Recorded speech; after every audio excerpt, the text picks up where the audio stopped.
Oh, nice. Not a bad jump shot. Let's go, boy.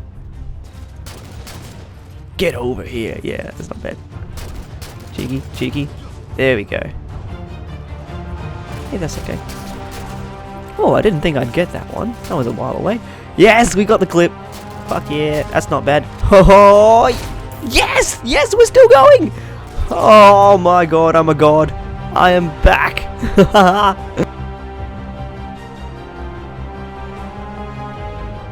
So today, I thought that I would talk about Halo multiplayer's evolution over the series of games, and basically try to draw some lines as for where we think Halo Infinite's multiplayer might land given what we know about it, which obviously isn't a whole lot, but I'm going to give it my best go. So that way, hopefully, we can try and have a rough idea. Keep in mind, of course, that for a few of these games, like Combat Evolved, I can't speak from personal experience, from, you know, way back years and years ago, but I will talk about what I can. And also, if you do have a particular Halo game that is your favorite, then please don't be offended if I don't talk about it for too long. I have tried to keep these things pretty brief and try to just talk about what I think are some of the major points. If you have a particular opinion, I'm more than happy for anyone to just leave it in the comment section, because if I talk about all of the amazing points of each game's multiplayer, I would need to be here for hours and hours on end, because there's a lot of good stuff to talk about. But in saying that, I also wanted to say thank you to everyone from my last Halo videos support. It was amazing to wake up and realize that there was that many comments on there. I had the biggest smile on my face when I was reading through all of those. It was awesome. So thank you all to everyone who was commenting on that. I really do appreciate it. But without further ado, let's get right into Combat Evolved's multiplayer. So, some people may not realize this, but back when Combat Evolved came out, there actually wasn't Xbox Live. There wasn't any kind of online service where you could search for games with anyone around the world, basically. This was purely on a split-screen basis or through a local access network or a LAN party, basically. So, obviously, if I was to look at this game from a modern point of view, this shit is broken as hell. Like, it's unbelievable. The spawns are crap. The weapon balance is all over the place because the Magnum is ridiculously overpowered and the assault rifle is like you're just throwing sand at someone. It does nothing. It maybe tickles them or something, or maybe gets in their eye, but it won't kill them at all. The grenades are ridiculously overpowered because their radius of damage is huge and you can carry 4 of each type. So you can just lob those things for days at the back of the map and still get kills. It's easy as. And then on top of that, you've also got the vehicles, which are indestructible, so in certain situations, you actually can't do anything to kill someone in a vehicle. A Banshee can run over someone infinitely because you can't skyjack them, and a Scorpion you have to shoot at the driver rather than trying to fire a rocket launcher at the tank itself to just make it blow up. It's broken as hell, but yet every time I die, I'm saying to myself, I want to go back for more. Because even though this game is extremely rough around the edges, to say the very least, there is underneath all of it a subtle art to getting good at this, and it inspires you to become more competitive and actually become good enough to wreck everyone, learning the power weapon spawns, knowing how to deal with certain situations, and on top of it, throwing your grenades to be the most effective as possible. Initially, you're just trying to go for it, but then you learn how to predict an enemy's movements and actually position the grenade properly, or even get a long-range grenade kill, or as what they call these days, a Hail Mary. It is an extremely magical experience when it all begins to blend together, aiming for the head and getting that satisfying headshot in the least number of bullets as you possibly can. It's amazing. And because of all of that potential that you feel in the first game, when you move through to Halo 2, it becomes so much more fleshed out, and you feel as if you have got so much satisfaction in just playing it. In all honesty, Halo 2 multiplayer is probably one of my favorite things to play. And I say this for one simple reason. When you're playing Halo 2, you're playing online. It's not against your friends like you were in a local access network. You're versing anyone in the world. And the thing about that is that everyone will approach a different game in a slightly different way. It offers so much more variety because you're not versing the same person with the exact same playstyle. You're versing every other person who plays Halo, and because of that, there's some players that might run for the power weapon, some who might actually try and sit back and kill you first, others who will just try and do whatever they want. It's always adding so much more variety, and it makes it all so much interesting, and when you have those games, it inspires that competitive edge in you, and it makes you keep playing because each game you feel as if you're getting better, and it develops your skills and begins to hone the craft of absolutely wrecking all of the plebs that are in this game. It is amazing, and it basically ties together so much of what you felt in the first game, but it also smoothens off the rough edges at the same time.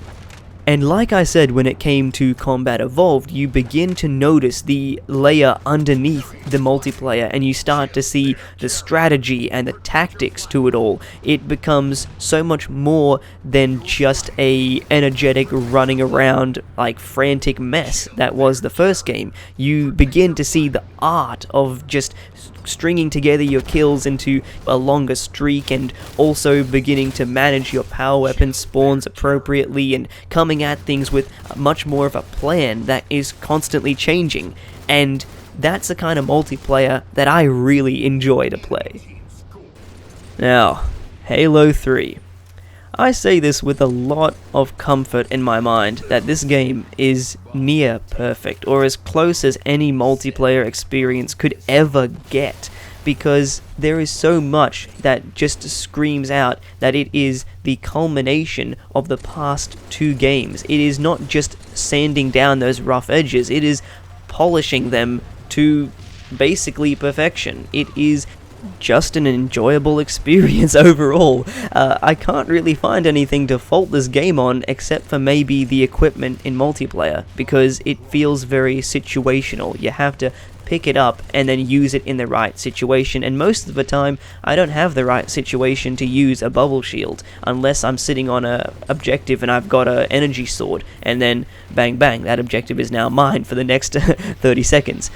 However, in saying that, you have to understand that there is a lot of depth in this game. If you've ever seen an MLG game of Halo 3, the players who are in there, they are thinking 2-3 steps ahead of each other, and they're trying to constantly change their strategy for it. It is almost like a chess game, and it's confusing to watch almost, because you almost have no idea what they're thinking as they do it, and it shows so much more than just your simple first-person shooter, run at them and kill, die, rinse and repeat.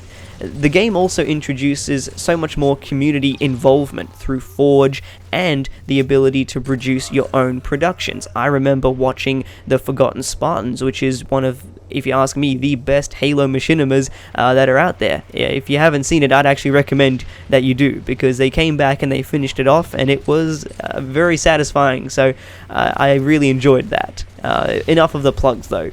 Now, moving on to Reach, which has one of my favorite multiplayers in the entire series, because it adds a whole lot, and it also changes up a fair few mechanics, but in a good way, because you have gotten rid of the equipment from Halo 3, and it's replaced by a fully fleshed out armor ability system, and each of these abilities have their own positives and negatives. A jetpack may give you a fair bit more mobility and allow you to reach higher areas a lot faster, but at the same time it makes you a sitting duck, and there's no cover in the middle of the air. Armor lock while making you temporarily invincible. At the same time, it ends up also cementing you to the ground, so people can easily sit there, wait, and then frag the crap out of you for when you're done.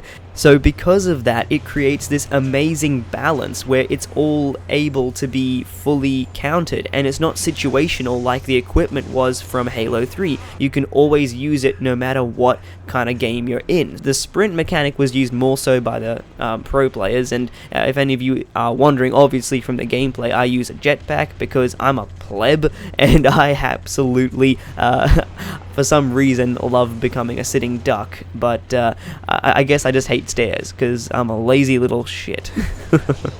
Another thing that I really love about Reach's multiplayer is its community involvement, because Forge was expanded on a hell of a lot more, and they allowed the community to be involved in the creation, basically, of their own content, because if a certain Forge map got to a level of popularity, it could be used across the board in normal multiplayer, and that is amazing, because it allows the community to create their own maps, and basically keep the game fresh for a whole lot longer than the normal maps would be able to. It's such a simple and well executed idea. I love it. The soundtrack is amazing, by the way, as well, which I have to mention. Spartan Will Rise is without a doubt one of my favorite tracks. The other aspect that I love about Reach is the idea of bloom, which is that when you shoot, your reticle begins to get bigger and bigger as you keep shooting. So if you spam your shots, your reticle becomes huge, and it becomes really difficult to aim. So it almost becomes a skill in being able to manage your shots, so that way you can stay accurate and get those crucial headshots that you need to drop someone. And I love that added layer of depth, because it makes the game so simple yet so difficult to master, and that is where Halo is at its best, I feel.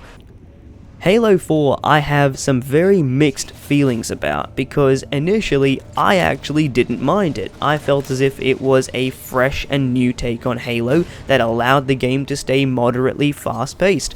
However, after spending some time on this multiplayer, I began to have a serious problem with the hand-holding that was beginning to get very annoying. Well, I mean 343 basically giving every player a participation trophy, which is essentially power weapons or armor modifications for basically doing nothing. You could be the most useless player on the team, or you could even be away from your console and your guy could just be standing there, and that meter will still fill up and allow you to have an ordnance drop. And for those of you who have been paying attention, you may be beginning to think, wait, that doesn't make sense, because that breaks the Halo formula you've been talking about, Kiv. You'd be right, because it absolutely butchers everything we know about the power weapons and controlling the positioning, the spawns, the ability to get to that rocket launcher straight away as soon as the game begins. Because that means that all of the knowledge, experience, and time that people have poured into the past few Halo games just accounts for shit all when you compare it to how it works in Halo 4. You may be able to get that rocket launcher at the start of the game, but midway through the game, some absolute idiot is still gonna get a fuel rod cannon and be able to blast you to smithereens, even though he may suck at the game. But I do have to admit, there are a couple of changes that 343 made that I actually agree on. They made sprinting universal, so the game feels a little bit more fast-paced, and it allows bad players to get back into the fight faster, and it allows good players to be able to move to critical locations at a faster speed, position themselves better. I think it's actually, across the board, not too bad, and you can't run away because other people can sprint back after you and chase you down, so I feel as if it actually fits quite nicely to a more modern Halo, which is good.